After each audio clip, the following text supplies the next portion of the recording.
podcast. As always, I'm your host, Ernesto Santana, and I'm joined by my co-host, Aaron Bergeron. Hello. So today's show, we're going to be going over news and notes from around the league, as always, and we're also going to be talking about, right now, our top 10 running backs going into drafts. This will be the inaugural episode of our podcast. We figured it'd be a great time to get this thing rolling with preseason kicking off here and us being in the hottest time for fantasy football drafts in the month of August. Anything you want to say, Wayne? No, I'm ready for football season. It's the longest 9 months without football. It is. It's awful. A long 9 months without football. So let's just get into some news and notes. The only real serious, non-speculative piece of news today, Sterling Shepard of the New York Giants ended up fracturing his thumb going for a catch today during training camp. I had some conversations with some other people about this. I really don't see it impacting me whatsoever when it comes to New York. I don't believe that Golden Tate wasn't getting first team reps in any state of the imagination. So he really just gets unaffected by this, in my opinion. Saquon is going to do Saquon things. And outside of Evan Ingram, I really didn't have any interest in any New York Giants pass catchers. Now, if this does linger, I expect it to boost Evan Ingram, if anything. I think Golden Tate is just going to be Golden Tate with Eli Manning or Daniel Jones throwing to him, which I don't want any part of. Yeah. Do you kind of agree with me on that? Yeah, for sure. And I think it's, from what I saw, it was still speculative. I mean, he's still got all of preseason to heal. They didn't really say how serious the fracture was, so maybe a little premature. But yeah, I don't really think he's not on a team that I'm concerned with their options. And sure, Evan Ingram, a little bit of boost, but I don't really think this is a huge impact on fantasy, especially with how little we know. They said that they were confident they'd be ready by week 1. If not, he would only miss a couple of weeks. But like I said, I wasn't really chomping at the bit to get any New York Giant pass catchers outside of Saquon Barkley, who's their number 1 wide receiver.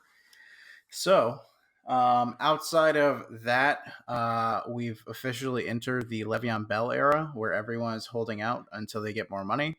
2 guys we're going to talk today, but also Michael Thomas of the New Orleans Saints. He is apparently holding out until he gets paid. I fully expect them to pay him. I don't see any scenario where they don't make it happen. So I don't know how you feel about that. Yeah, I mean, good for Le'Veon to help everyone get paid. What a guy! What a champ! What a speaker of the people! He basically was. He caused a lot of problems there for fantasy football players. No, I don't know what you're talking about. I think Michael Thomas. I'm not worried about that one. I think most people will end up playing this year, especially because Le'Veon's proved the doubters wrong. He did it, and now he's getting paid. So other teams probably they'll figure it out. The two other big ones that this is kind of going down with, who we are going to talk about a little later on here, Ezekiel Elliot, and this one's a little more speculative. He kind of just isn't showing up to travel with the team. Melvin Gordon, however, is officially a holdout until he gets paid. So those are just the 2 to watch. At this point in the preseason, you should be plugged in almost on a daily basis to news like that. It will highly impact your draft and the value at which you take players. Yeah, especially if you're an early draft. I feel like you just want to be, especially if you're like an early pick and you want to pick somebody that you can count on. It might be something you want to consider because this stuff will start sorting itself out as preseason goes along. The last thing I want in one of those top tier The last thing I want in my first round is a guy who's not going to show up. I wasn't touching Le'Veon Bell with a 10-foot pole last season, and people kind of saw exactly what that can turn into, where your first round pick, your first pick overall, just does not show up for the rest of the season, and you are completely dead in the water. Yeah, I say especially like if you're picking Melvin Gordon and we don't know, you almost have to get Eckler, and you probably have to pull him earlier than Yeah, you want to, because if you absolutely. don't have him, you could be in trouble. We'll throw a couple questions regarding this into our top 10 rankings, but right now we'll just go ahead and kick that off. You have a big gun. You are not the big gun. Tony, don't be jealous. No, it's subtle, all the bells and whistles. Yeah, it's called being a badass. Fine.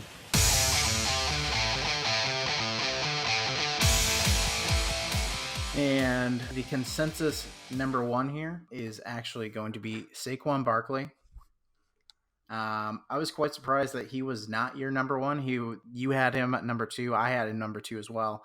Pro Football Focus had him ranked number one overall to give us that consensus one spot. So, I mean, what more can you say about Saquon? He he did the thing last season. Second in attempts with 261 attempts. Second in yardage with 1307.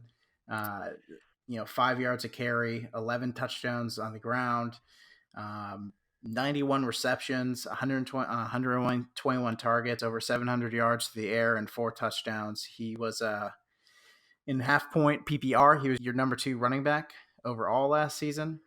So, and he is currently the only piece of the New York Giants offense that is a piece of the New York Giants offense. So, I mean, how does it go right for Saquon? How does it go wrong for Saquon here? So, just if we're going to do this all season, my philosophy always tends to lean on, is the team good? I feel like you get bonus points if your team is good because you'll have more scoring opportunities. There is a such thing as garbage time. I think Saquon here, the talent is undeniable. This man is a one-man scoring machine, and he proved himself last year that he doesn't need to be on a good team to score points and be a top running back. The problem, though, is that he is on a very, very bad team. I feel like, especially with the loss of Odell Beckham, you really feel like defenses are going to lock down and hone in on him. But I think the talent's there, and honestly, I can allow him to be the number one pick because I think he's going to score so many points, and garbage time will be his friend. I think it's going to be late in the year. As long as he doesn't get injured, I feel like he's going to score touchdowns all the time, and he's going to break out big runs just like he did last year. And especially in PPR, he's basically, like you said, he's their number one receiver too. Like, he's going to get the ball a lot, and the volume will be there, so you'll score double-digit fantasy points. I mean, that's basically a given, and that's what you want with your number one pick or your number two pick or somewhere up there. So he passed the eye test last season, and it's not like he was on a good offense last season and he's transitioning to a bad offense, and it's not like he was behind like one of those Dallas-esque offensive lines where it's easy for him to make those runs. He was a machine last season. The only thing that worries me is the absence of Odell Beckham Jr. And you can say everything that you want about OBJ. You can say everything you want about him, but previous to Saquon Barkley getting there, when you were playing the New York Giants, you had one job, and that was to stop Odell Beckham Jr. And so he was a problem for defenses. Defenses schemed against him, and now they simply have to do that against Saquon.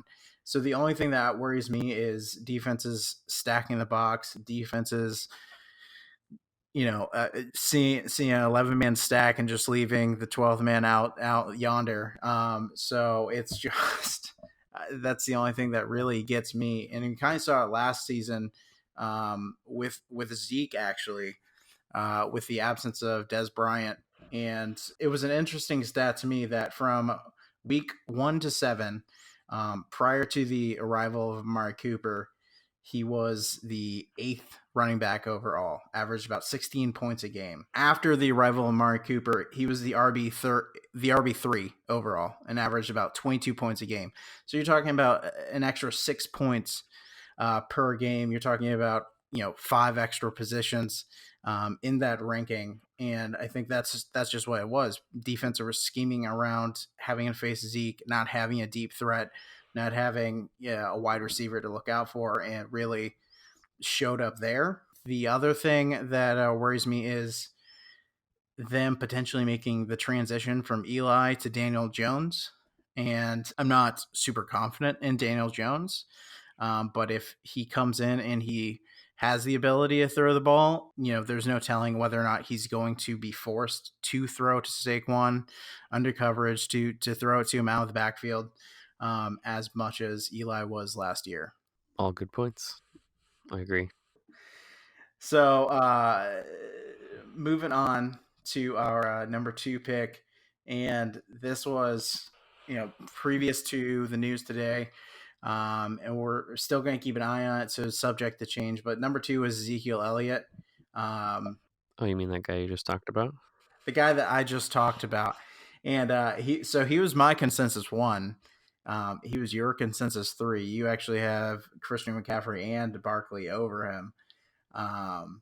So 304 attempts on the ground, 1,400 yards, 6 touchdowns rushing. And then he started to catch the football a lot towards the back half of the season, ended up with 77 receptions on 95 targets, almost 600 yards through the air and 3 touchdowns there. He ended up as your 5th ranked running back in 2018. I mean, you were much lower on Zeke than I was. Where does it go wrong for Zeke? Aside from him not playing whatsoever. I feel like well, that would be a big one. I feel like the pass catching still concerns me. I get that he sort of opened up on the end of the year, but it's not really proven to me. I think we sort of did these rankings with PPR in mind. Mm-hmm.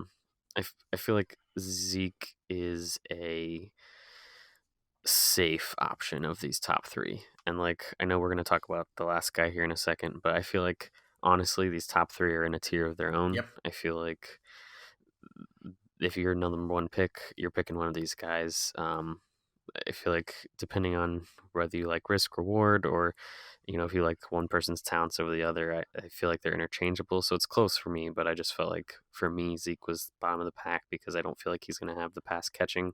I still think that Dak is someone who can steal some touchdowns away from him, which you don't really like seeing, especially in touchdown dependent leagues.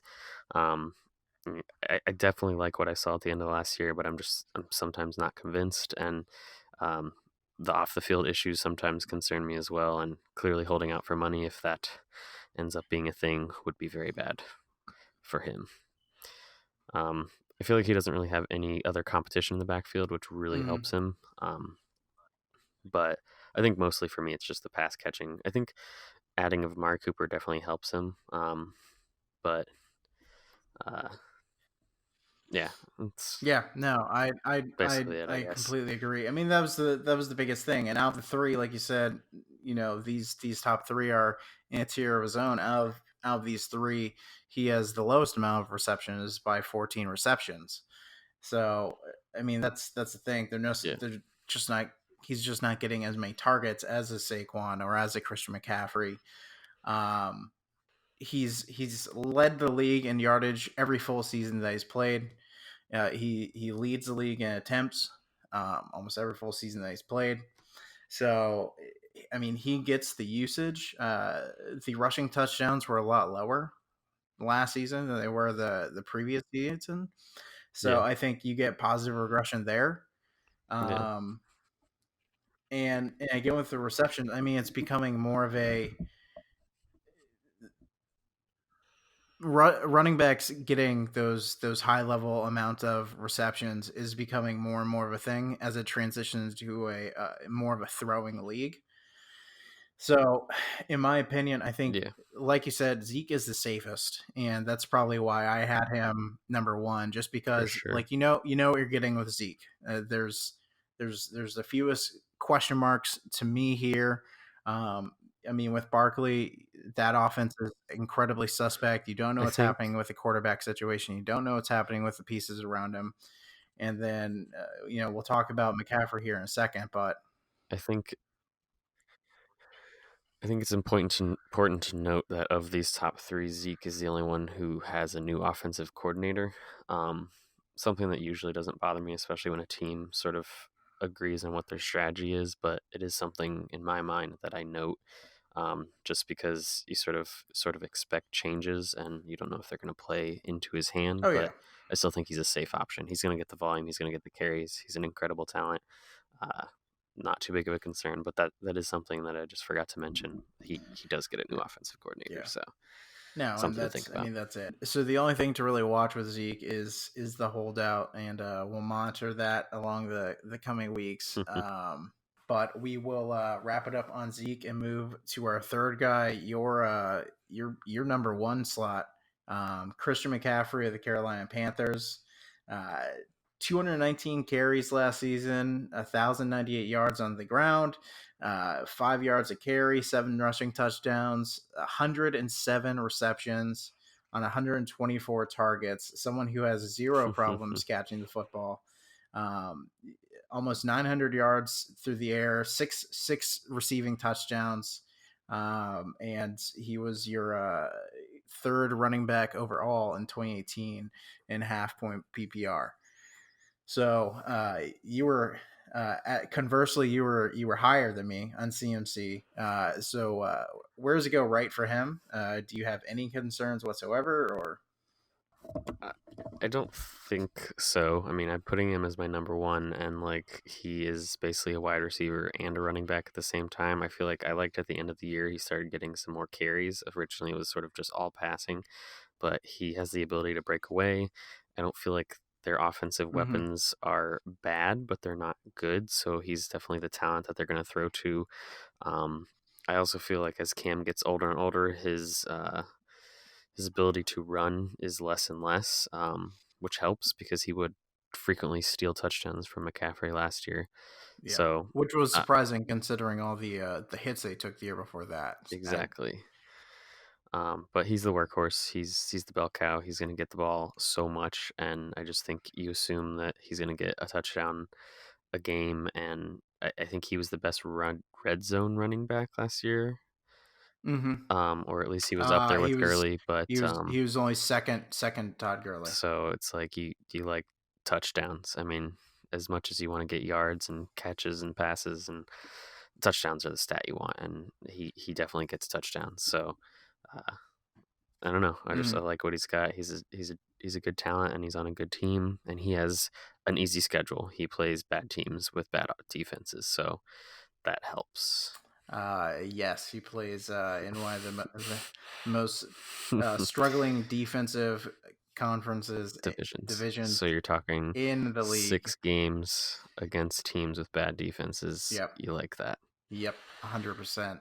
And it's just everything you said. Led the league in receptions with 104, and he didn't just lead, he led the league in receptions. And I mean, it's just I worry about a little bit of regression. Sure. Cam did have the shoulder issue last season, which there's a lot of speculation that kind of padded those reception stats. He was more or less forced to throw out of the backfield to McCaffrey. We didn't see as many deep balls as we have from Cam in the past. So he's coming back with a healthy shoulder. But partnered with that, McCaffrey is for sure the best offensive weapon that they have. He is a centerpiece of this offense. So, like you said, these top three, it's your pick of the litter. Everywhere I go, they're pretty much interchangeable. It's all up to preference. Who's going first out of these three? The number 4th spot, however, belongs to one man alone.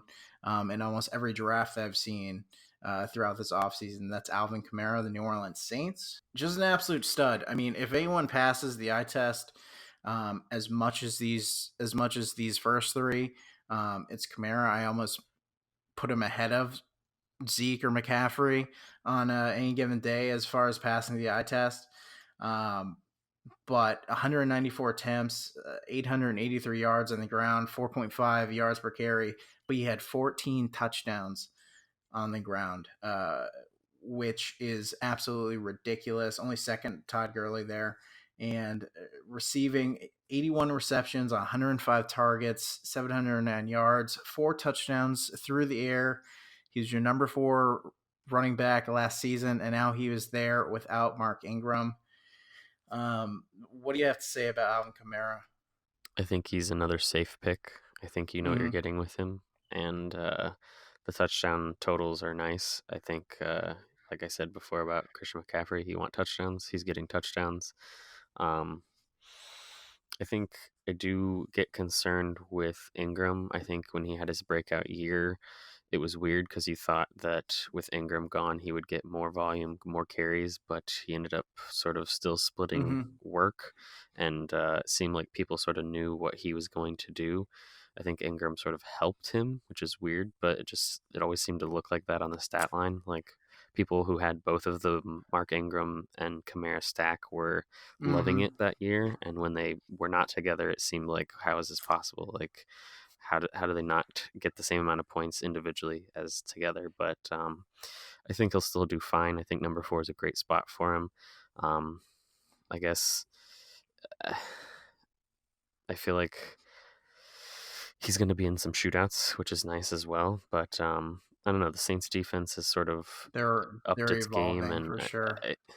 I feel like, I don't know.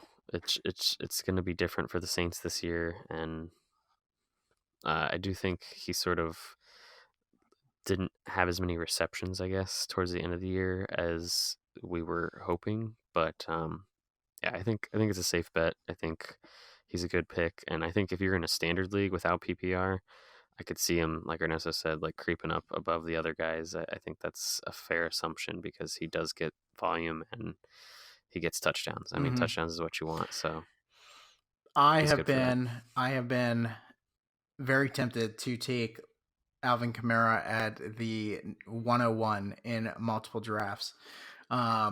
Simply because when I look at the Saints offense, I see an offense that is pissed off, is out looking to prove a point. He is he's free of Mark Ingram, and I know Mark Ingram kind of helped him out. And they brought in Latavius Murray, which I feel, if Latavius Murray has done anything in his career, he's an under 10 yard line touchdown, exactly, sharker. So so that's all he has done. I mean, but he's consistent. You know what you're going to get. He's going to catch passes. He's going to rush the football. He is an outstanding runner, and he's, at this point, he's almost as safe, if not safer, than the other 3. I don't want to say he's bust proof, but I mean, barring injury, I really don't see anything going wrong for Kamara. So I've said multiple times, when you're talking running backs this season, it's almost like you have a top 4, and it's the 4 that we just spoke about. And then the second it hits 5, that's where it kind of just goes all crazy. And there's a lot, and there's question marks with almost every single one of these guys. So number 5 for us, as a consensus, was David Johnson of the Arizona Cardinals. 258 carries, 940 yards, just over 3.5 yards a carry, 7 touchdowns on the ground. And he followed it up with 50 receptions on 76 targets, 446 yards through the air, and 3 touchdowns through the air. He was your number 10 running back in 2018, which is super surprising because he was on the worst. He was on the worst offense in football last year. Think about that. He's RB9 on the worst offense, or RB10, I guess, on the worst offense. So imagine new head coach, new offensive coordinator, new You QB. really can't, I like, mean, you can when only I go up, say they right? were Like they were the worst, they they averaged 14 points a game. They averaged 14 and yet he points still a was game, RB9. and so Like that's insane. that's about RB10. 32 touchdowns. He had 10. He scored a third of their touchdowns. Um, it, like you said, it you can only get better from what he did what he had to deal with last season. Um, Realistically, I think we were flip flopped on this 5 and 6 spot. Oh no, we weren't. I had him at 6. You had him at 5.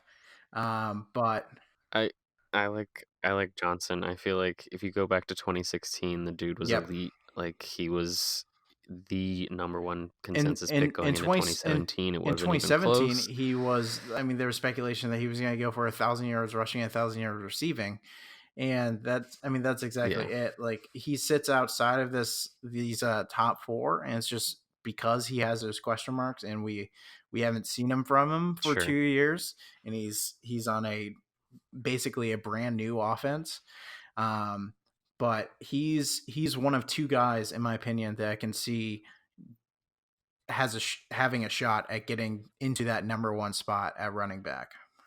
Oh, absolutely. I mean, if he can produce even like a sliver of 2016 talent and numbers, he is a top 3 RB for sure. Yep. You don't know. It's a new offense, but you'd like to think if he can stay healthy and he can put out what he did last year with a better offense, he's up there. There's risk here, but I think he is a amazing talent, and that's basically all you can say about the That's guy. really it. I mean, you got Kyler Murray coming in, Cliff Kingsbury, and I think this is going to be a really rush heavy offense, um, just like Seattle was last Yes. year, and uh, buying all the David Johnson stock I can get. If I'm at that 5 spot, there's no one else that I'm drafting outside of David Johnson. Yeah, I think after you get past David Johnson, you can make arguments for all the other guys, but it's not as consistency. I feel like we sort of, me and Ernesto, really start having different Yeah, opinions after after this, this. it kind of goes all over the place. So, All right. and with that awesome segue, With that awesome segue, we'll go into the number 6 spot, and arguably the biggest question mark in 2019, and that's Le'Veon Bell of the New York Jets. He 0 carries last year, 0 yards on the ground, 0 rushing touchdowns, 0 yards per carry, and that's simply because he did not play a those are some lick good numbers right there. of football last season. But you know what you're getting with Lev Bell. Every season Do you? that he's played a full season, he has been a league winner. Yes, I know he's on the New York Jets, but he is on the New York Jets with a growing Sam Darnold. So He, let's just outline this. So I you have him have him as as my your 5, 5. I have him and as my 10. I have him There's a as big my difference 5, here. and I have him as my 5. It really just splitting hairs with David Johnson. Pro Football Focus has David Johnson at 6 and Le'Veon Bell at 7. So I mean, back to back, just like I do. And it's simply because it's because of this. So he plays in the AFC East, which, me being a Bills fan, you being a Dolphins fan, you know, there's 2 teams in there where the rushing defense is not the best, and it is the 2 teams that I just noted. So I mean, you got 2 teams back of the pack in rushing defense, and historically, Le'Veon Bell has torn both of those defenses apart. Um, so I mean, the last 3 times he played AFC East teams, New England 2017. He rushed 24. Had 24 rushes for 117 yards and a rushing touchdown in 5 for 48. The last time we played Miami in 2017, 29 rushes for 167 yards, 2 rushing touchdowns, And then the last time he played Buffalo, 38 rushes for 236 yards, 3 rushing touchdowns, 4 receptions for 62 in the air. So, I mean, he's got a history of bullying AFC East teams when it comes to running the football. There is no, quote unquote RB depth there. I mean, you got Elijah McGuire, and that's the only guy I'm really worried about, and I'm not even worried about him. And he's got the pass catching ability. So, I mean, just like Christian McCaffrey, just like Saquon Barkley, just like Zeke, he is the focal point of that offense, even though it is a brand new offense for him. The only thing that worries me is Adam Gaze's system. You're probably a little more. All right. So Ernesto talked up Lev Bell. I'm gonna talk him down because I'm the guy. That's it. Let's I want to hear how it goes wrong for Le'Veon Bell. So first off, can you repeat his 2018 stats because they were legendary if I remember them correctly? 0, 0, 0, and 0. Wow, amazing. Okay, so new team, new system.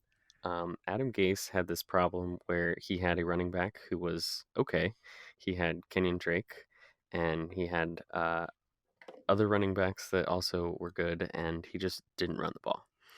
I have a lot of concerns that he won't feed Le'Veon Bell the ball, especially Le'Veon Bell seems like he's fun in the locker room. It seems like he knows what he's about, and Adam Gase definitely was a stickler for people who gave him attitude. The people on the team did not like him, and if he causes any more drama in the locker room, I have concerns for Le'Veon Bell and the Jets. I will say that he is an exceptional talent, and if he is fed the ball, and he will be fed the ball, I mean, he's like you said, he's the centerpiece of the team.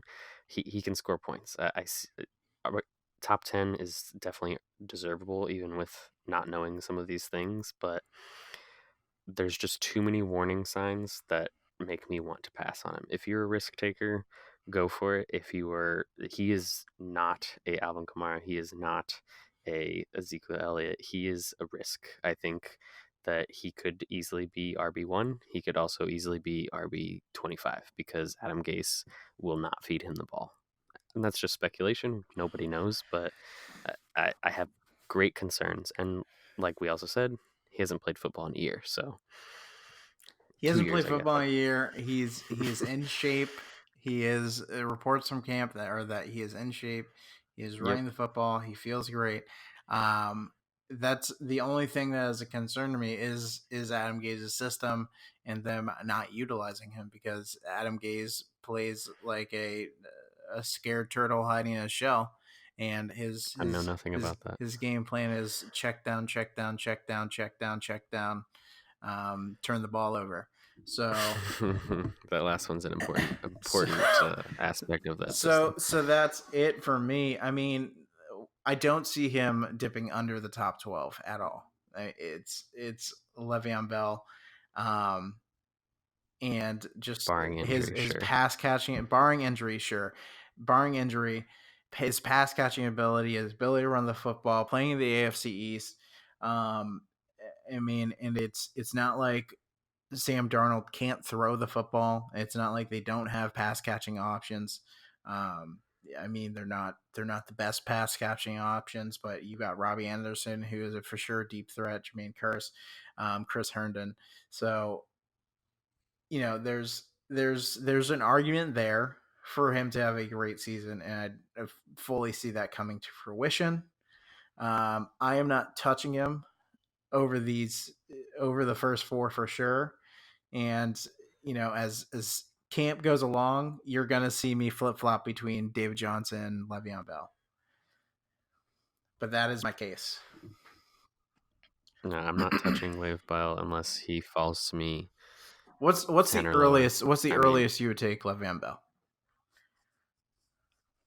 It depends on how many leagues and if it's PPR and all that crap, but I feel like the earliest I would take him is 9. 9, okay. And that would be a real stretch.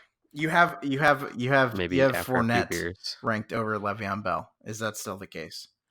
That is saying a lot right That there. is saying Just in that statement. Volume. Okay. You're very bullish on Le'Veon Bell. So that's probably the biggest disparity between the two of us as far as rankings go. This next guy was he really not in your top 10? I'm just now seeing this. Wow, Nope. that is astonishing. Yep. All right, well, this next guy, he was one of the guys that we talked about during the news and notes. He's in a holdout. Melvin Gordon, a red zone machine, 175 carries for 885 yards, 5 yards a carry, 10 rushing touchdowns, 50 receptions through the air on 66 targets, 490 yards, 4 receiving touchdowns. He was your number 7 ranked running back last season. And I mean, the biggest way it goes wrong for Melvin Gordon, in my opinion, is the same way it goes wrong for Melvin Gordon any year, which is it's a health risk. So we saw it towards the very end of last season, issues with the knee, just issues coming up and taking him off the field. You can't argue with his red zone efficiency. Only Todd Gurley has more rushing touchdowns over the last 3 years. I mean, the biggest thing to me, the biggest risk outside of the obvious holdout that's going on right now. I mean, you got Eckler, who shined last year. You got Hunter Henry coming back. So I mean, that's just red zone competition to me. I don't know. Do you see it going, barring a complete holdout, to the extent of Le'Veon Bell last year? Do you see it going right? Do you see it going wrong for Melvin Gordon? So I'm in this weird area where personally I feel like Melvin Gordon had like a weird year last year. I feel like the Chargers had a really good year, a surprising year, and I feel like he was the benefit of their good year. I feel like he sort of made the difference. He was out for a little bit, but I think he did really, really well, and I feel like that was not the norm. I don't know why I feel this way, but I just have this gut feeling that Melvin Gordon will have a big regression this year. And I could be absolutely wrong, and I will be fine with that. But I just don't think I'm going to pick him if I'm in that 6, 7, 8 spot. I don't know. I feel like there's a lot of risk, especially now that we have this holdout thing. Eckler is a great talent, and there's a lot of mouths to feed on that offense. I have concerns. I just think there's going to be a lot of wide receivers that are getting touchdowns on that team, and Philip Rivers likes to sling the ball, and Melvin Gordon is sort of more of a running up the middle running back as opposed to a pass catcher. So, I mean, he definitely did good last year, but that's just how I feel. If he comes back, but that's my full confidence that he'll put up the same type numbers. I mean, he's their go-to guy in the red zone, and like I said, there's slight worry with Eckler eating into that. There's slight worry with Hunter Henry eating into that, and that's kind of why I have him ranked at number 7. Instead of the 4, 5, 6 spot where I see him in a lot of places. I feel like if you go back 2 years, and obviously it's like a lot changes in that time, but if you go back to 100%. 2017, I feel like he was so touchdown dependent. I feel like and I could be wrong about this, but I feel like he didn't have the yardage, he only had the touchdowns. Like he was really efficient in the red zone, so he got the touchdowns, but he wasn't really getting yardage points. So if he didn't score the touchdown that game, it was like he was a bust. Last year, he definitely stepped it up. They gave him the ball, and it helped them in their passing game, and it helped them, make it to the playoffs and, play well. And, I like to think that they do that again, but they are in a somewhat difficult division. I think the Raiders and the Broncos should be trending upwards, and the Chiefs are obviously very good.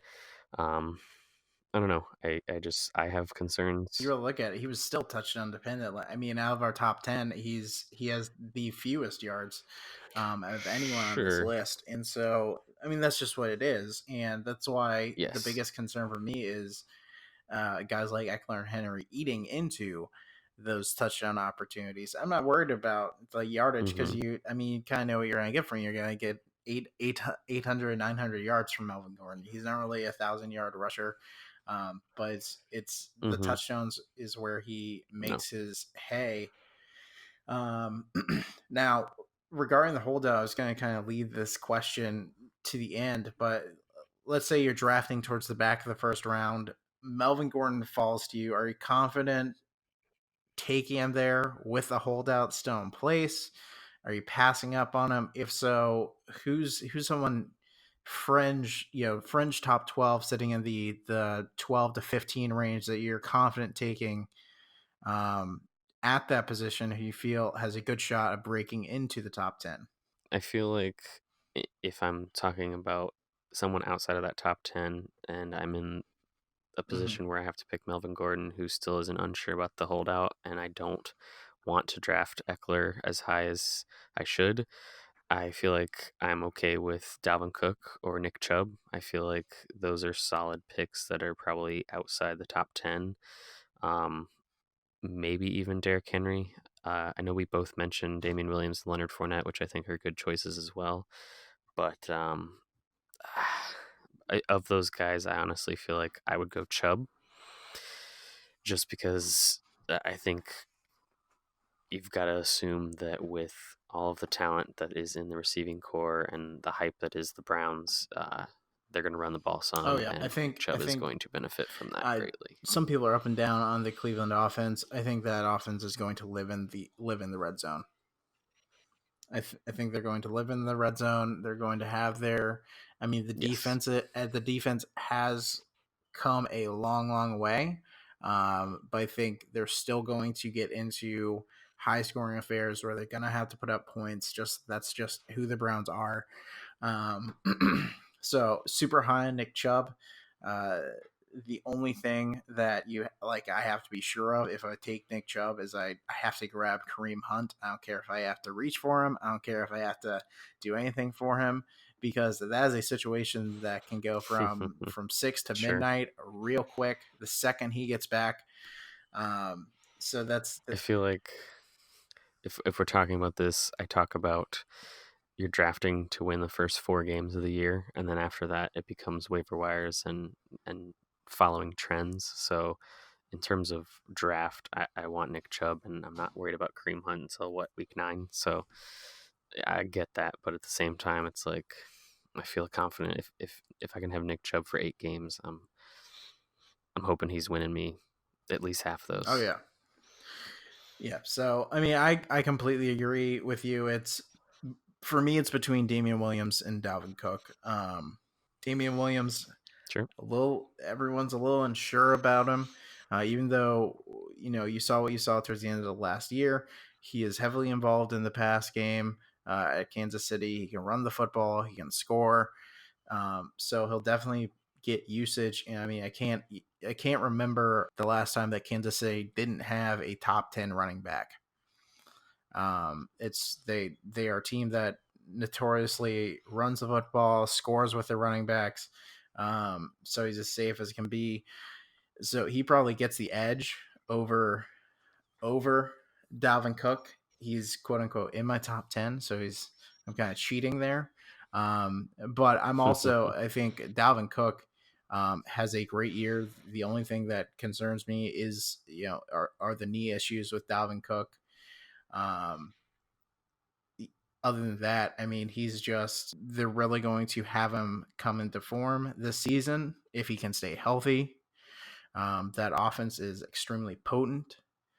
So I think he can easily break into that top 10, if not, top 5 this season if things go right, especially in PPR. Mm-hmm. So we'll push it on to the number 8 guy. A few question marks surrounding him. James Conner, 215 carries for 973 yards, 4.5 yards a carry, 12 touchdowns on the ground. He had 55 receptions on 71 targets for 497 yards and 1 touchdown through the air. He was your number 6 running back in 2018. What are your feelings on James Conner? Do you see it going well? Do you see it going poorly? You had him ranked just slightly higher than I did at your number 7.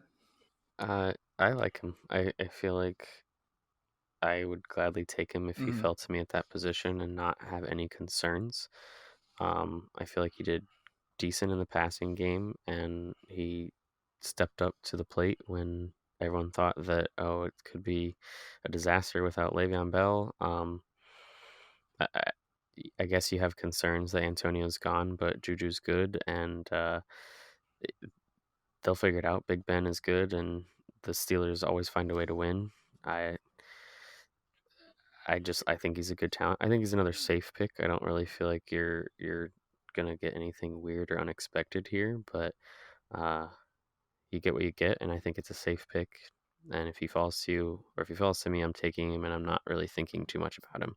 I plug him, he scores me points, and it'll work out. 100% agree. I'm not, and I think a lot of people get scared off by like the backups, like Benny Snell and Jalen Samuels, but I don't. I feel like Connor proved himself, and I feel like Steelers like to have just like the bell cow. That was the other thing to me. That's I mean, that's the only really concern to me. The AB thing, I think that leans more on Juju, no longer having the benefit being the 2 there. The thing to me is Jalen Samuels, and it wouldn't be as much of a concern if they had not fired their longtime running back coach and brought in Jalen Samuels, running back coach from college. So you kind of have the speculation there versus what you said about Mike Tomlin, who notoriously, I mean, he just rides his running back 1, whether it's Le'Veon Bell, James Conner. If Bell went down in the past and it was D'Angelo Williams, they use the one running back. They're not a running back by committee. So I feel like if you're getting a Steelers running back, handcuff is something that you definitely want to be thinking of, but I don't feel like you have to reach for him. I feel like he'll fall to a place that you're comfortable taking him unless someone's just out to get you. But I feel like James Conner is safe, and I feel like there's not much else to talk about James Conner.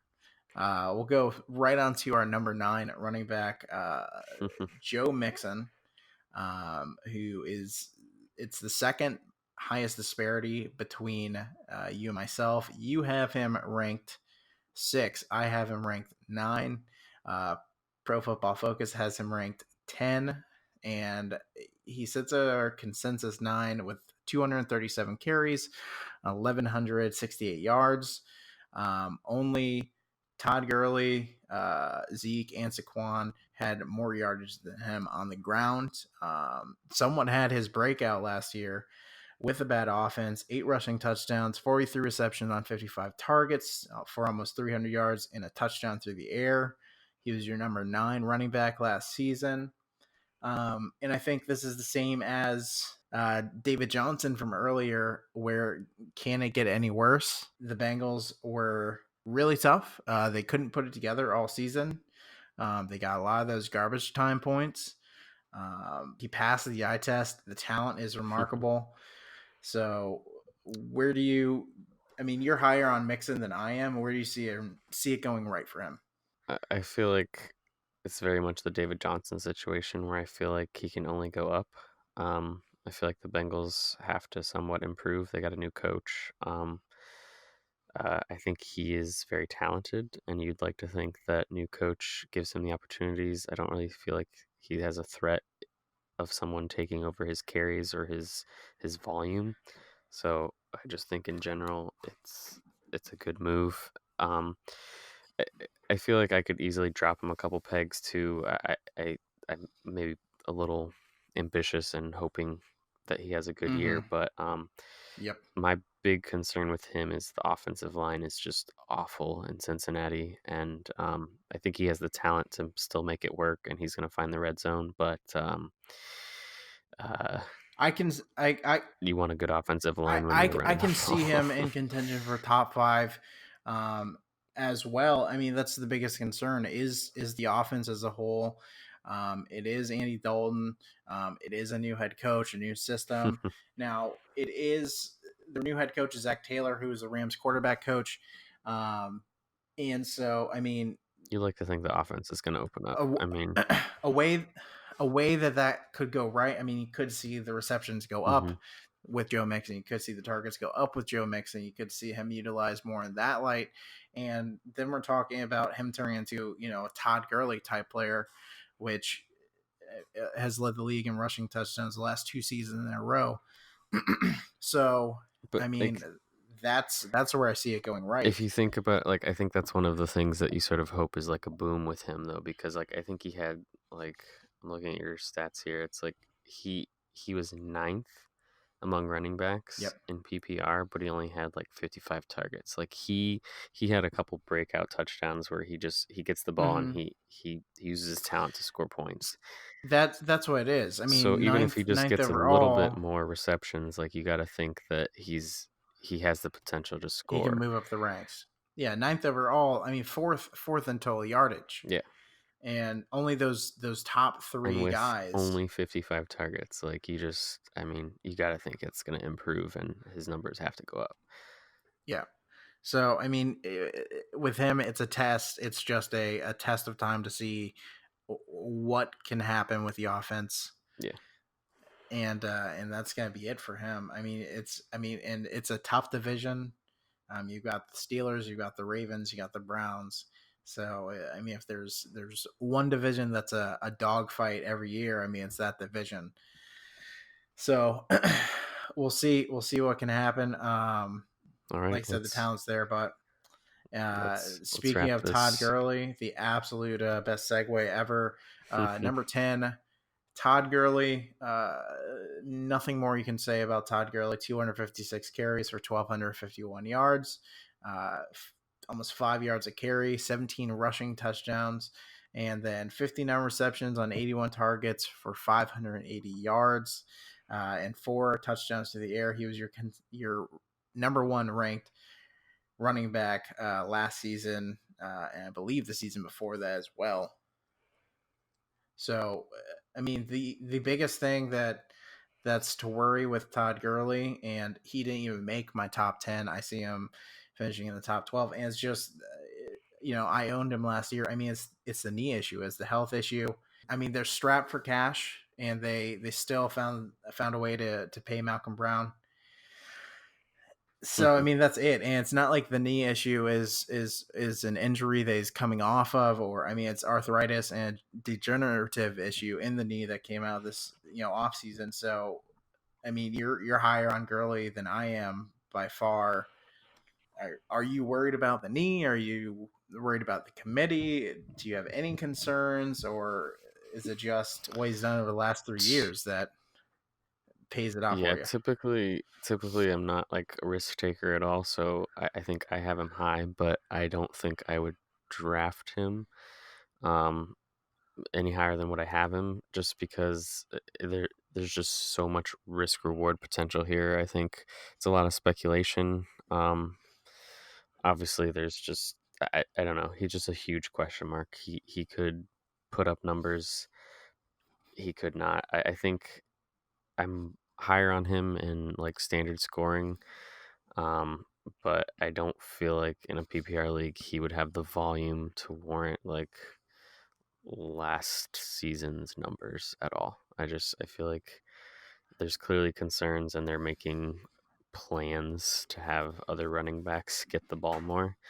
So, but I mean, it just last year's numbers, you have to put him in the top 10. It just No, you don't. He's clearly got the talent. Risk. He is the riskiest pick in the first round, in my opinion.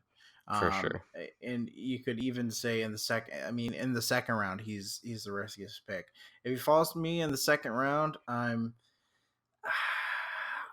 just don't know. Like, I'm hard pressed to take Todd Gurley just because the risk is there, and I've been there when players just disappear entirely. and I have to scratch on the grounds to find a replacement. And so that's just not what I want in an RB1. I mean, if I'm taking him as my RB2, then I'd consider it. But as my RB1, I'd be hard pressed to have Todd Gurley there in that position. What about, like, let's say you're in the back of the first round, you're staring down Todd Gurley, best available, or someone like Julio Jones, DeAndre Hopkins, one of those top tier wide receivers. Are you taking them, or are you taking Todd Gurley? If I already you don't have have a running back first round. Todd Gurley's your RB1. I'm taking a wide receiver for sure.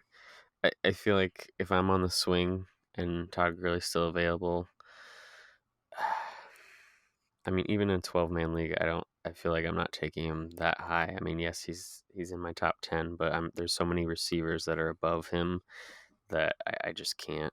I feel like, the top 4 or 5 receivers are all above him, so I'm not taking him. And we've talked about 8 other running backs. Like, he's early round 2, and I typically just don't take risks, but you got to think, I mean, for me, okay, so if you don't feel like Todd Gurley is somebody you want, especially at that position, where are you drafting Darrell Henderson or someone like Malcolm Brown? Almost there are very few backfields that I want nothing to do with more than the Los Angeles Rams, just because I don't know who I don't know if it's going to be John Kelly. I don't know if it's going to be Malcolm Brown. I don't know if it's going to be another person in that backfield. Yeah, Darrell Henderson, or they have someone else. So I don't know. But and so I mean, like that's where I'm at, that it's like, if you don't know who it is,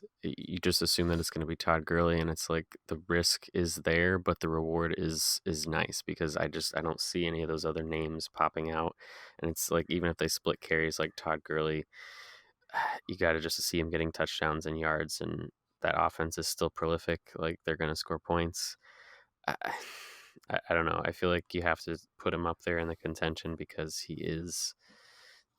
the track record is there. But I mean, if you think about it, we're talking about the consensus number 1 last year, and we're talking about him at 10 now. So it's like, yes, you know what you're getting into, but there is some risk reward here, at least for me. I'd much rather take a shot on Dalvin Cook. I've got Dalvin Cook, Damian Williams, Leonard Fournette, Nick Chubb, all going ahead of Todd Gurley. So it's I risk adverse in that first round, especially at the running back position. All right, that was our top 10 running backs going in 2019. You can find us on Instagram at the Fantasy Football Heroes and on Twitter at FF Heroes. But for now, have a great day, and we will catch you later. Deuces.